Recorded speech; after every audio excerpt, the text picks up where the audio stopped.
Good, good afternoon. Uh, my name is Miguel Villegas, and I would like to take this opportunity to thank the organizing committee for this splendid conference.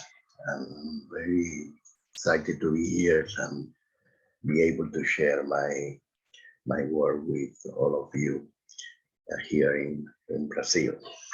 And I'm Miguel Villegas-Diaz, and I am with the Department of Applied Physics and Universidad Central de Venezuela. Although I have some time outside my country. I would like to talk today. The title of my talk is the Basset force and the persistences of hydrodynamic memory. And sorry, before I forgot, I would like to take this opportunity to thank my dear friend Tommy Felixson, who was the person who told me about this symposium. I wasn't aware of the, the symposium. He told me last year, and I was able to prepare this talk and this one, my article, and I'm really very happy to be here and share with all of you my work. And what I mean, I'm really I'm going to talk about the movement of of a spherical particle in a viscous fluid. This is a old problem. This is not new because Stokes was the first to tackle this problem. He studied not only a spherical particle but also a cylindrical body, solid body, and also a plane surface. He was able to compute the force, the hydrodynamic force, the force of fluid, exerts on the solid particle. And the famous Stokes formula for the force is very well known in hydrodynamic. And then later, Boussinesq, 1885, 1888, Oseen, extended the work of Stokes, considering the case in which the particle is moving with a non-uniform velocity, non-steady velocity, and also included the effect of gravity force. This is interestingly, you see, that all these works are for the case of spherical particle. The non-spherical particle was considered almost, well, more than 100 years later by Lawrence and Weinbaum, who studied the case of a slightly non-spherical particle moving with a non-uniform velocity in a viscous fluid. Lawrence and Weinbaum in 1988 considered the spheroidal body. Lavalenti and Brady considered the arbitrary shape, and also there are many papers related to the cases of bubbles and drops, but also most of them are for the case in which the particles are moving with a constant velocity or non-uniform velocity, but independent of time. In this case, today I will talk about the case in which the time is a very important parameter in the problem. What is important? Well, the importance of this problem is that recently there has been an increasing interest of the memory, the hydrogen memory in the upon the driven transfer of micro and nanoparticles. Here I present two reference, Salem and Present, Physical Review Research 2019, and going to compose Physical Review 2020. This is just to reference. The importance is that these problems are important in biophysics, application of nanotechnology, biomedicine.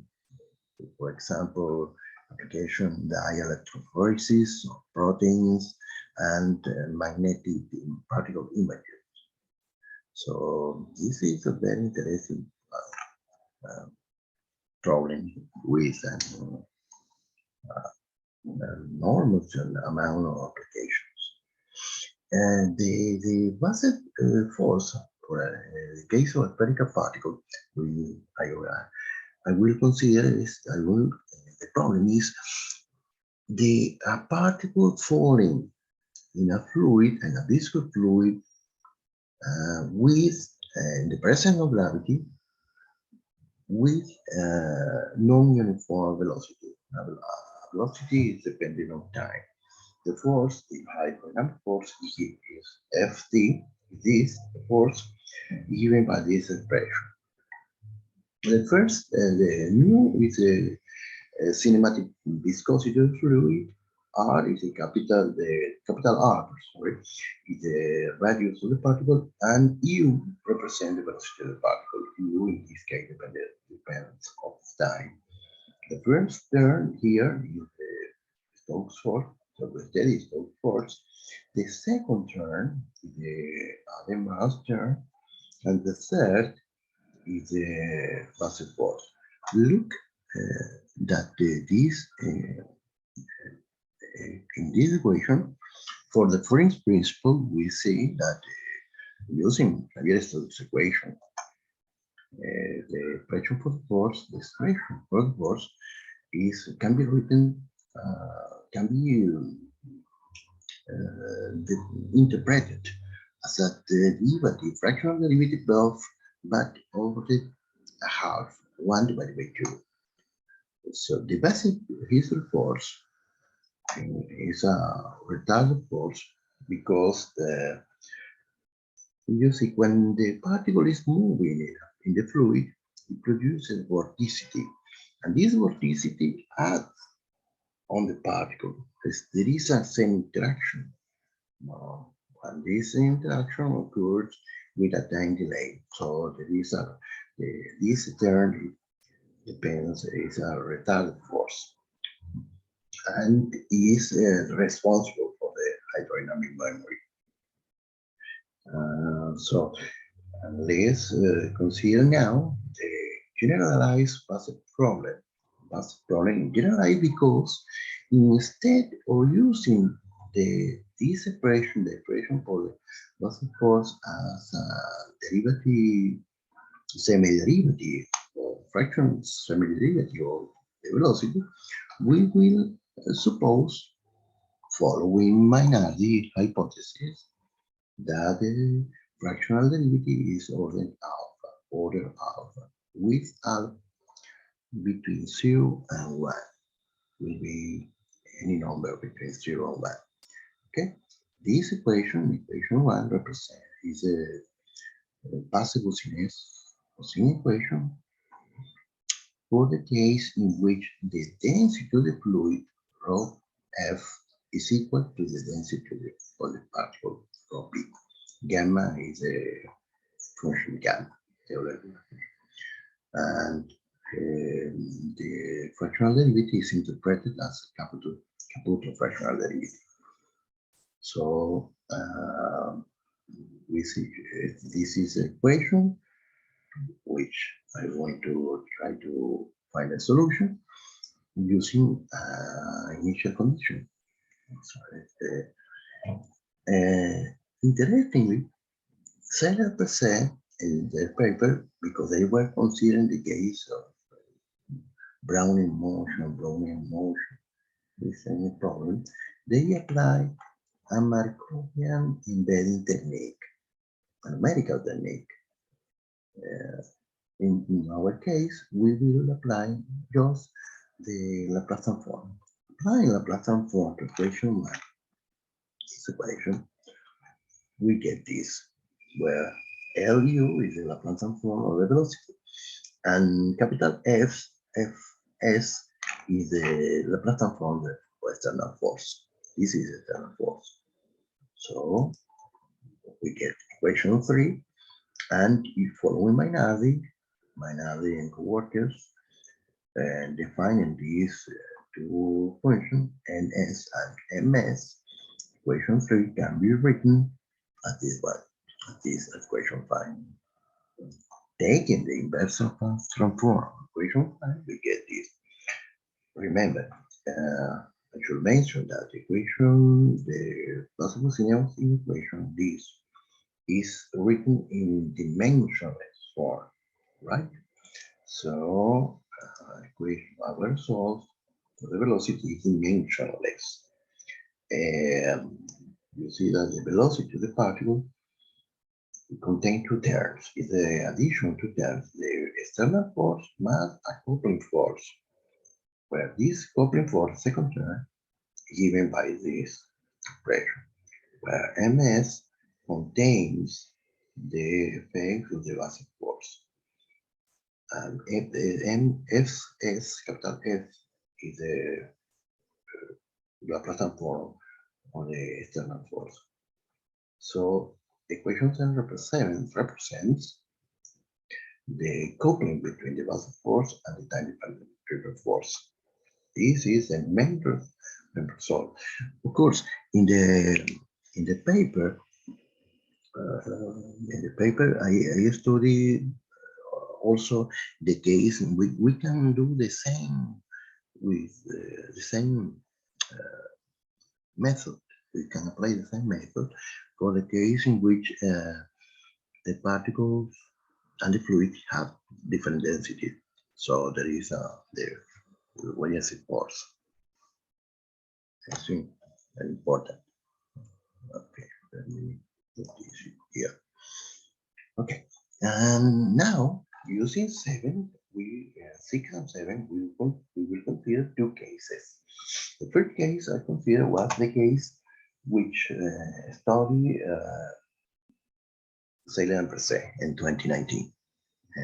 In this case, the external force is a driven impulse force, 1 minus the Heaviside function. And then substituting this external force into 7 and using convolution, we get this. Yep. Which can be written as 9. You see? After, if you consider the time larger than t0, the first two terms cancel each other. So the velocity of the particle will be given by the subtraction of the third term to the fourth term. And so this subtraction is different from 0 for a very long time. And this was the result found numerically by we can show by using some experiment that is exactly the result obtained by Sailor and Perse. Using this as a condition and this one, and t minus to larger than t, we found the memory that this term represent the memory effect, which the memory effect, is which persists indefinitely. Another case which was not considered by Sailor and Perse is the case in which the driven force, external force, is a sinusoidal force or amplitude B, a frequency omega. This case, using again 6 and 7, we get this version 10, line convolution, we get the velocity, the dimensional velocity. In the case of dimensional velocity, we see that the velocity of the particle has the same frequency as the external force, but the amplitude of the particle changes with time. Okay, right? So the amplitude of particle explanation increases as time progresses. Here I show you the first two plots. The first plot for the case and on the third case for the force. FA applied force is a step function. Yeah, instead in blue, and red is a coupling. You see, yeah, the coupling remains non-zero for a very, very long time. No, the plot of the driven step pulse with delta t equal 1 together with the coupling. Yeah. The second plot represents two double impulse force, right? Yeah, you see that the coupling is very fuzzy. Now we can conclude, and the conclusion of this work is that memory effects do not just extend the transient relaxation, but to the steady state, but persist indefinitely under a significant parameter regime. Thus, the Basset-Boussinesq-Oseen equation can be necessary regardless of observation time scale. In other words, the Basset force is not should be included always, because if we don't include the Basset force, the result will be possibly no. It will be wrong prediction. We will obtain a wrong prediction. And this is by the reference. I should mention that I published recently in November in the European Physical Journal the case for a non-spherical particle in my model. And well, thank you very much for your kind attention. I really, I invite. Thank you. Yeah, hold on. Yeah.